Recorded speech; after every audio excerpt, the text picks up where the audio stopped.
27वीं पुतली मलयवती की कहानी।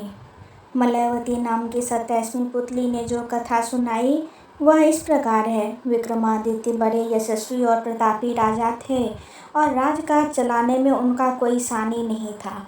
वीरता और विद्वता का अद्भुत संगम थे। उनके शस्त्र ज्ञान और शास्त्र ज्ञान की कोई सीमा नहीं थी। वे राजकाज से बचा समय अक्सर शास्त्रों के अध्ययन में लगाते थे और इसी उद्देश्य से उन्होंने राजमहल के एक हिस्से में विशाल पुस्तकालय बनवा रखा था। वे एक दिन एक धार्मिक ग्रंथ पढ़ रहे थे तो उन्हें एक जगह राजा बलि का प्रसंग मिला। उन्होंने राजा बलि वाला सारा प्रसंग पढ़ा तो पता चला कि राजा बलि बड़े दानवीर और वचन के पक्के थे। वे इतने पराक्रमी और महान राजा थे, इंद्र उनकी शक्ति से डर गए। देवताओं ने भगवान विष्णु से प्रार्थना की कि वे बलि का कुछ उपाय करें, तो विष्णु ने वामन रूप धरा। वामन रूप धरकर उनसे सब कुछ दान में प्राप्त कर लिया और उन्हें पाताल लोक जाने को विवश कर दिया। जब उनकी कथा विक्रम ने पढ़ी तो सोचा कि इतने बड़े दानवीर के दर्शन जरूर करने चाहिए। उन्होंने विचार किया कि भगवान विष्णु की आराधना करके उन्हें प्रसन्न किया जाए तथा उनसे दैत्यराज बलि से मिलने का मार्ग पूछा जाए। ऐसा विचार मन में आते ही उन्होंने राजपाट और मोहमाया से अपने आप को अलग कर लिया तथा महामंत्री को राजभार सौंपकर जंगल की ओर प्रस्थान कर गए। जंगल में उन्होंने घोर तपस्या शुरू की और भगवान विष्णु की स्तुति करने लगे। उनकी तपस्या बहुत लंबी थी। शुरू में वे केवल एक समय भोजन करते थे। कुछ दिनों बाद उन्होंने वह भी त्याग दिया तथा फल और कंदमूल आदि खाकर रहने लगे। कुछ दिनों बाद सब कुछ त्याग दिया और केवल पानी पीकर तपस्या करते। इतनी कठोर तपस्या से वे बहुत कमजोर हो गए और साधारण रूप से उठने बैठने में भी उन्हें काफ़ी मुश्किल होने लगी। धीरे धीरे उनकी तपस्या स्थल के पास और भी बहुत सारे तपस्वी आ गए। कोई एक पैर पर खड़ा होकर तपस्या करने लगा तो कोई एक हाथ उठाकर, कोई कांटों पर लेटकर तपस्या में लीन हो गया तो कोई गर्दन तक बालू में धंसकर। चारों ओर सिर्फ ईश्वर के नाम की चर्चा होने लगी। पवित्र वातावरण तैयार हो गया। विक्रम ने कुछ समय बाद जल भी लेना छोड़ दिया और बिल्कुल निराहार तपस्या करने लगे। अब उनका शरीर और भी कमजोर हो गया और सिर्फ हड्डियों का ढांचा नजर आने लगा। कोई देखता तो दया आ जाती, मगर राजा विक्रमादित्य को कोई चिंता नहीं थी। विष्णु की आराधना करते करते यदि उनके प्राण निकल जाते तो सीधे स्वर्ग जाते और यदि विष्णु के दर्शन हो जाते तो दैत्यराज बलि से मिलने का मार्ग प्रशस्त होता। वे पूरी लगन से अपने अभिष्ट की प्राप्ति के लिए तपस्यारत रहे। जीवन और शरीर का उन्हें कोई मोह नहीं रहा। राजा विक्रमादित्य का हुलिया ऐसा हो गया था कि कोई भी देखकर नहीं कह सकता था कि वे महाप्रतापी और सर्वश्रेष्ठ हैं। राजा के समीप ही तपस्या करने वाले एक योगी ने उनसे पूछा कि वे इतनी घोर तपस्या क्यों कर रहे हैं। विक्रम का जवाब था, इहलोक से मुक्ति और परलोक सुधार के लिए। तपस्वी ने उन्हें कहा कि तपस्या राजाओं का काम नहीं है। राजा को राजकाज के लिए ईश्वर द्वारा जन्म दिया जाता है और यही उसका कर्म है। अगर वह राजकाज से मुंह मोड़ता है तो अपने कर्म से मुंह मोड़ता है। शास्त्रों में कहा गया है, मनुष्य को अपने कर्म से मुंह नहीं मोड़ना चाहिए। विक्रम ने बड़े ही गंभीर स्वर से उससे कहा कि कर्म करते हुए भी धर्म से कभी मुंह नहीं मोड़ना चाहिए। उन्होंने जब उनसे पूछा, क्या शास्त्रों में किसी भी स्थिति में धर्म से विमुख होने को कहा गया है, तो तपस्वी एकदम चुप हो गया। उसने उनके तर्कपूर्ण उत्तर ने उसे आगे पूछने लायक नहीं छोड़ा। राजा ने अपनी तपस्या जारी रखी। अत्यधिक निर्बलता के कारण एक दिन राजा बेहोश हो गए और काफ़ी देर बाद होश में आए। वह तपस्वी एक बार फिर उनके पास आया और उनसे तपस्या छोड़ देने को बोला। उसने कहा, चूंकि राजा गृहस्थ हैं इसलिए तपस्वियों की भांति उन्हें तप नहीं करना चाहिए। गृहस्थ को एक सीमा के भीतर ही रहकर तपस्या करनी चाहिए।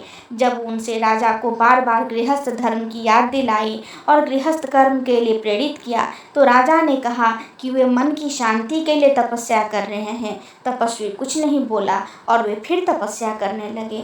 कमजोरी तो थी ही, एक बार फिर वे अचेत हो गए। जब कई घंटों बाद वे होश में आए तो उन्होंने पाया कि उनका सिर भगवान विष्णु की गोद में है। उन्हें भगवान विष्णु को देखकर पता चल गया कि तपस्या से रोकने वाला तपस्वी और कोई नहीं, स्वयं भगवान विष्णु थे।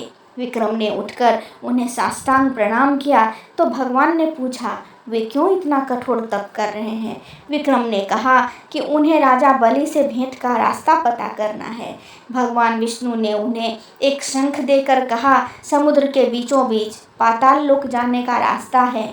इस शंख को समुद्र तट पर फूंकने के बाद उन्हें समुद्र देव के दर्शन होंगे और वही उन्हें राजा बलि तक पहुंचने का मार्ग बतलाएंगे। शंख देकर विष्णु अंतर ध्यान हो गए।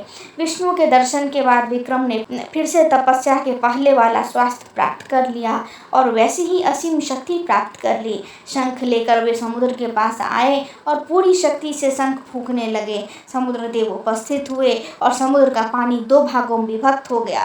समुद्र के बीचों बीच अब भूमि मार्ग दिखाई देने लगी। उस मार्ग पर राजा आगे बढ़ते रहे।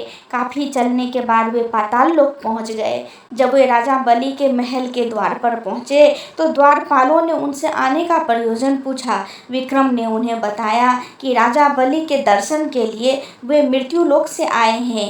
एक सैनिक उनका संदेश लेकर गया और काफी देर बाद उनसे आकर बोला कि राजा बलि अभी उनसे नहीं मिल सकते। उन्होंने बार बार राजा से मिलने का अनुरोध किया पर राजा बलि तैयार नहीं हुए।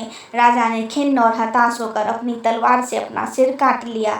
जब प्रहरियों ने यह खबर राजा बलि को दी तो उन्होंने अमृत डलवाकर विक्रम को जीवित करवा दिया। जीवित होते ही विक्रम ने फिर राजा बलि के दर्शन की इच्छा जताई। इस बार प्रहरी संदेश लेकर लौटा कि राजा बलि उनसे महाशिवरात्रि के दिन मिलेंगे। विक्रम को लगा कि बलि ने सिर्फ टालने के लिए यह संदेश भिजवाया है। उनके दिल पर चोट लगी और उन्होंने फिर तलवार से अपनी गर्दन काट ली। प्रहरियों में खलबली मच गई और उन्होंने राजा बलि तक विक्रम के बलिदान की खबर पहुंचाई। राजा बलि समझ गए कि वह व्यक्ति दृढ़ निश्चयी है और बिना भेंट किए जाने वाला नहीं है। उन्होंने फिर नौकरों द्वारा अमृत भिजवाया और उनके लिए संदेश भिजवाया कि भेंट करने को वो राजी हैं। नौकरों ने अमृत छिड़क कर उन्हें जीवित किया तथा महल में चलकर बलि से भेंट करने को कहा। तब वे राजा बलि से मिले तो राजा बलि ने उनसे इतना कष्ट उठाकर आने का कारण पूछा। विक्रम ने कहा कि धार्मिक ग्रंथों में उनके बारे में बहुत कुछ वर्णित है तथा उनकी दानवीरता और त्याग की चर्चा सर्वत्र होती है, इसलिए वे उनसे मिलने को उत्सुक थे। राजा बलि उनसे बहुत प्रसन्न हुए तथा विक्रम को एक लाल मूंगा उपहार में दिया और बोले कि वह मूंगा मांगने पर हर वस्तु दे सकता है। मूंगे के बल पर असंभव कार्य भी संभव हो सकते हैं। विक्रम राजा बलि से विदा लेकर प्रसन्नचित्त होकर मृत्यु लोक की ओर लौट चले। पाताल लोक के प्रवेश द्वार के बाहर फिर वही अनंत गहराई वाला समुद्र बह रहा था। उन्होंने भगवान विष्णु का दिया हुआ शंख फूंका तो समुद्र फिर से 2 भागों में बट गया। उसके बीचों बीच वही भूमि वाला मार्ग प्रकट हो गया। उस भूमि मार्ग पर चलकर वे समुद्र तट तक पहुंच गए। वह मार्ग गायब हो गया तथा समुद्र फिर पूर्ववत होकर बहने लगे। वे अपने राज्य की ओर चल पड़े। रास्ते में उन्हें एक स्त्री विलाप करती मिली और उसके बाल बिखरे हुए थे और चेहरे पर गहरे विषाद के भाव थे। पास आने पर पता चला कि उसके पति की मृत्यु हो गई है और अब वह बिल्कुल बेसहारा है।